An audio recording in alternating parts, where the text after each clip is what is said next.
नमस्कार. महाराष्ट्रातील संजय गांधी निराधार अनुदान योजनेच्या लाभार्थ्यांसाठी अतिशय महत्त्वाची माहिती व्हिडिओच्या माध्यमातून आपण जाणून घेणार आहोत.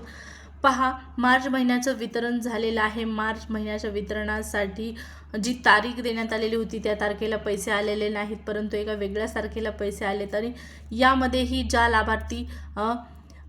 लाभार्थी बांधवांना मग त्यामध्ये वेगवेगळ्या योजनेच्या लाभार्थ्यांचा समावेश आहे. श्रावणबाळ योजनेचे लाभार्थी असतील, वृद्धापकाळ योजनेचे लाभार्थी असतील, त्याचबरोबर दिव्यांग बांधव असतील, विधवा महिला असतील, या सर्वांसाठी महत्त्वाची माहिती म्हणजे पहा, मार्च महिन्याचा जर हप्ता तुम्हाला वेळेवर आलेला नसेल, आणखीनही हप्ता आला नसेल तर काय करायचं आहे हे जाणून घ्यायचं असेल तर हा व्हिडिओ महत्त्वाचा आहे, शेवटपर्यंत पाहणं गरजेचं आहे. त्यासोबतच चॅनलवर पहिल्यांदा आला असाल, पहिल्यांदा व्हिडिओ पाहत असाल तर नक्की चॅनलला सबस्क्राईब करून ठेवा. या ठिकाणी पहा, स्क्रीनवरती तुम्हाला मेसेज दिसत आहे. DBT प्रणाली अंतर्गत 11 मार्च 2026 रोजी संध्याकाळी 6 वाजल्यापासून ते 13 मार्च 2026 रोजी रात्री 11 वाजेपर्यंत पोर्टलवरील लाभ वितरण करण्याची कार्यवाही करण्यात येणार असून सदर कालावधीत पोर्टल सक्रिय राहणार नाही, अशा प्रकारचा मेसेज तुम्हाला पोर्टलवर पाहण्यास मिळाला होता. परंतु काही कारणास्तव हा मेसेज काढून टाकण्यात आला आणि 14 तारखेपासून वितरण प्रत्यक्षरित्या सुरू झालेलं होतं. आज बरेच असे लाभार्थी आहेत ज्यांना आणखीनही पैसे जमा झालेले नाहीत, मार्चचा हप्ता ज्यांना आलेला नाही. त्याचबरोबर असे दिव्यांग बांधव आहेत ज्यांना काय झालेलं आहे, मागच्या महिन्यामध्ये 2,500 आले होते परंतु या महिन्यात 1,500 आलेले आहेत. तर अशा सर्व बांधवांसाठी हा व्हिडिओ महत्त्वाचा आहे. पहा, जर तुम्हाला मागच्या महिन्यामध्ये 2,500 आले असतील आणि या महिन्यामध्ये फक्त 1,500 आले असतील तर तुम्हाला तातडीने तुमच्या तहसील कार्यालयामध्ये जायचं आहे आणि तुमचा जो स्टेटस आहे तो चेक करून घ्यायचा आहे तुमचं.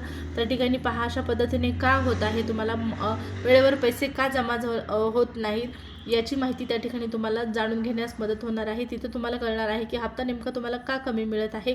त्याचबरोबर ज्या दिव्यांग लाभार्थ्यांना यापूर्वीचे पैसे जमा झालेले नव्हते परंतु आत्ता सुरळीतपणे पैसे सुरू होण्यासाठी त्यांची जी आधार लिंकिंग असो किंवा UDID कार्ड आधार लिंक करणं गरजेचं आहे, तर ते देखील करून घेणं आवश्यक आहे. त्यामुळे लवकरात लवकर ती प्रोसेससुद्धा करून घ्या, जेणेकरून इथून पुढे पैसे मात्र सुरळीत येत राहतील.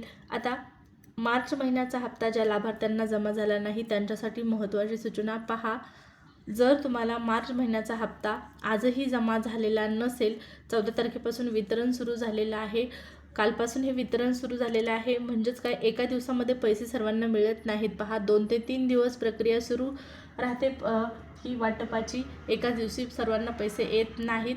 आता सध्या पहा, पोर्टलचा प्रॉब्लेम असल्याने, DBT पोर्टलचा प्रॉब्लेम असल्याने, आधार लिंकिंगचा प्रॉब्लेम असल्याकारणाने त्या ठिकाणी पहा, बऱ्याच लाभार्थ्यांना पैसे आलेले नाहीत परंतु पोर्टलवर सध्या वितरणाची प्रक्रिया सुरू आहे. एकाच वेळी सर्वांना पैसे मिळत नाहीत, 2 ते 3 दिवस वाट पाहावी लागते. आणि जरी या 2 ते 3 दिवसामध्ये पैसे आलेले नाहीत तर मात्र तुम्हाला तहसील कार्यालयामध्ये जाणं आवश्यक आहे, जाणं गरजेचंच आहे. हप्ता का आला नाही याची तुम्हाला त्या ठिकाणी माहिती पाहण्यास मिळेल. आता मार्च महिन्याच्या हप्त्यासाठी आणखीन 2 दिवस वाट पहा आणि नाही आलं तर सरळ तहसील कार्यालयामध्ये जाऊन तुम्ही चौकशी करू शकता. परंतु अपेक्षा आहे की लवकर सर्वांना पैसे जमा होतील. पाडव्याच्या शुभ मुहूर्तावर लवकरच हे सर्वांना पैसे मिळावेत ही अपेक्षा करूया.